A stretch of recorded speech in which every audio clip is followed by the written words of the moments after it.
Hello ကျွန်မကခင်သီပါဒီနေ့ကတော့2026ခုနှစ်ပြည်အောင်စုခွန်ကောက်ဥပဒေရဲ့ update လေးတွေပေါ့နော်အဲ့ဒါလေး share ချင်ပါတယ်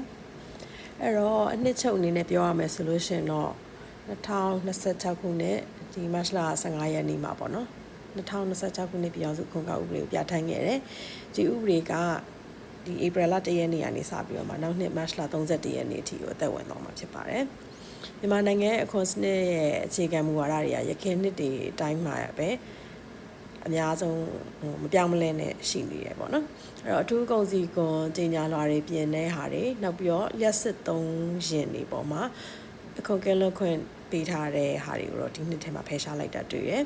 နောက်ပြီးတော့အသေးစားလုပ်ငန်းတွေပြည်တွင်းမှာရှိတဲ့အသေးစားလုပ်ငန်းတွေတော့ကိုမှအခွန်သက်သာခွင့်တွေတိုးမြှင့်ပေးတာတွေလည်းပဲဒီထဲမှာပါလာတာတွေ့နိုင်ပါတယ်စီးပွားရေးလုပ်ငန်းတွေအနေနဲ့ကတော့2026-2029နှစ်ဗန်နာရေးနှစ်အတွက်အခွန်ဆိုင်ရာတိုင်းနာဆောင်ရွက်ရမယ် compliance နဲ့ပတ်သက်တဲ့ဟာတွေနောက်ပြီးလုပ်ငန်းစီမံတွေအကောင်းဆုံးဖြစ်ဖို့အတွက်ပေါ့နော်ဒီချက်တွေကိုလေ့လာထားဖို့အတွက်လုပ်ပါလိမ့်ရှင်အဲ့တော့အထူးကုန်စည်ကွန်နဲ့ပတ်သက်ပြီးတော့မှသူကခွန်ကောက်ခံတဲ့တန်ဖိုးအလွှာတွေအခွန်နှုံထားတွေပေါ့နော်အဓိကအဖြစ်တော့စေးလိမ့်နဲ့ရမကလုပ်ငန်းတွေမှာအဓိကတိတပြောင်းလဲထားတာတွေ့ရတယ်မော်တော်ယာဉ်ကဏ္ဍမှာလည်းပြောင်းလဲရှိပါတယ်အဲ့တော့ secret မှာဆိုလို့ရှိရင်တော့အလိမ့်20ပါတဲ့တပူးကိုဈေးနှုန်းအလွှာ1000ကနေ1000အထိရှိတဲ့ဟာဆိုလို့ရှိရင်တစ်လိပ်ကို15ချက်ဖြစ်တယ်ဈေးနှုန်းလွှာ1001ကနေ2000ဆိုလို့ရှိရင်28ချက်ပေါ့နော်2001ကနေအထက်ကိုဆိုလို့ရှိရင်တစ်လိပ်ကို31ချက်ဖြစ်ပါတယ်အရက်နဲ့ဝိုင်စားတဲ့အဖျော်ရည်မကားတွေဆိုလို့ရှိရင်တော့တော့ဈေးနှုန်းအလွှာတွေပို့ပြီးတော့မှကြည်ကြည်ပြင်းပြင်းသတ်မှတ်ထားပြီးတော့မှ1လီတာလိုက်ကောက်ခံမဲ့အခွန်နှုန်းထားတွေလည်းပို့ပြီးတိုးသွားတာကိုတွေ့နိုင်ပါတယ်ဥပမာပြောရမယ်ဆိုတော့အနေဆုံးအရက်လွှာက900ကနေ2500ကျဖြစ်ပြီးတော့1လီတာကိုအခွန်289ကျပ်ကောက်ခံမှုအတွက်ပြောင်းလဲပြင်ဆင်ထားပါတယ်အမြင့်ဆုံးလွှာဖြစ်တဲ့39400ကျပ်နဲ့အထက်ဆိုလို့ရှိရင်တော့1လီတာတန်ဖိုးရဲ့60%အခွန်ဖြစ်ကောက်ခံမှာဖြစ်ပါတယ်လျှက်စစ်3ခီးတဲ့တင်ရင်တွေကိုတော့ရခိုင်နှစ်တွေနဲ့မတူဘဲနဲ့ဘက်ထရီလျှက်စစ်3ခီးတဲ့တင်မော်တော်ယာဉ်တွေပေါ်မှာအထူးကုန်စည်ကို900%စတင်ကောက်ခံမှာဖြစ်ပါတယ်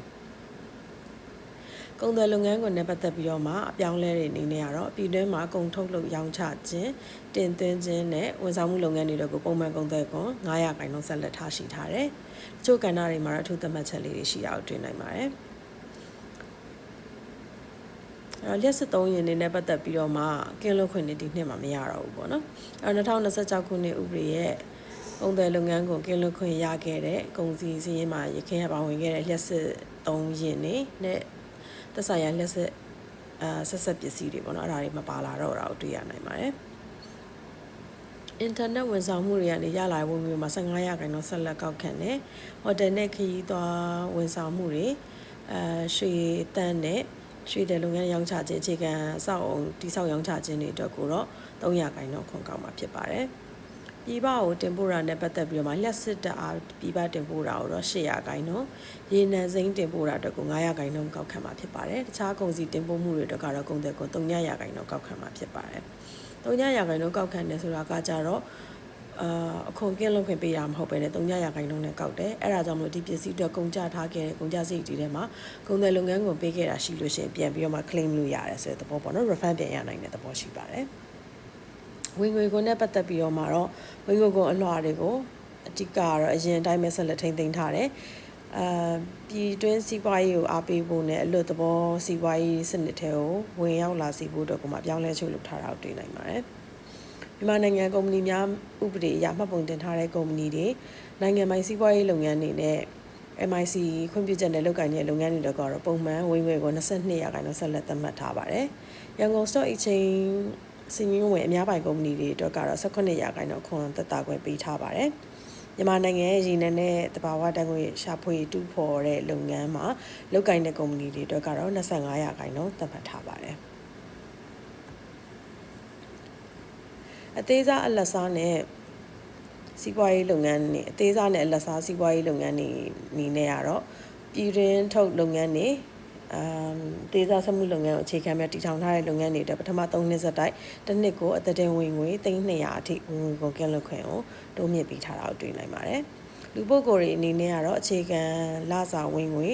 48သိန်းအထိကင်းလွတ်ခွင့်ဆက်လက်ပေးထားတယ်ဒီထက်ကျော်တဲ့ဝင်ငွေတွေအတွက်ကိုတော့3%ရာခိုင်နှုန်းကနေ25% ရာခိုင်နှုန်းအထိကိုဝင်ငွေအလွှာအဆင့်လိုက်ဆက်လက်ကောက်ခံသွားမှာဖြစ်ပါတယ်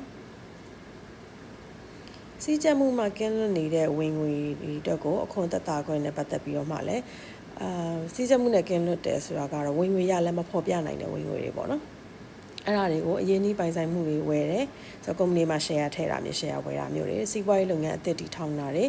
ချဲ့ထွင်တာတွေအသုံးပြုတဲ့အခါမှာရလန်းအချို့ကိုမဖော်ပြနိုင်ဘူးဆိုလို့ရှိရင်3%ခိုင်နှုန်းကနေ30%ခိုင်နှုန်းအထိ short ပေါ်တဲ့နှုန်းထားတွေနဲ့အခွန်ကောက်ခံမဲ့အစီအစဉ်ကိုဆက်လက်ထားရှိထားပါတယ်ဒီသက်သာခွင့်တွေအတွက်ကိုတော့ဝင်ငွေရရှိတဲ့ကာလသတ်မှတ်ချက်ကို2028ခုနှစ်ဧပြီလ1ရက်နေ့မတိုင်မီလွတ်ကင်းခဲ့သောဝင်ငွေများဆိုပြီးမှတက်တန်းတိုးမြင့်ပေးထားတာကိုတွေ့နိုင်ပါတယ်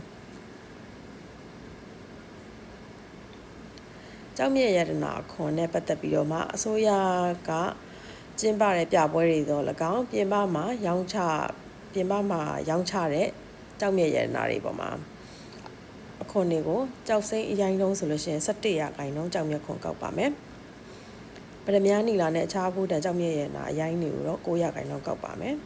သွေးထားပြီးဖြစ်တဲ့ကျောက်စိမ်းပရမများနီလာအခြားဘူးတန်ကျောက်တွေနဲ့သူတို့နဲ့ပြုလုပ်ထားတဲ့အချောတဲ့လက်ဝတ်ရတနာတွေကိုတော့9%ခိုင်နှုန်းကျောက်မြတ်ရတနာကိုကောက်မှာဖြစ်ပါတယ်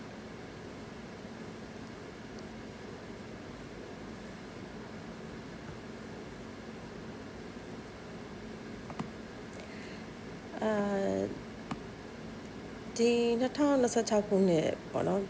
ပြည်ထောင်စုအခွန်ကောက်ဥပဒေရထားလိုက်တော့ကြောင့်မလို့မြန်မာနိုင်ငံမှာရှိတဲ့စီးပွားရေးလုပ်ငန်းတွေနဲ့လုပ်ငန်းရှင်တွေအနေနဲ့ပေါ့နော်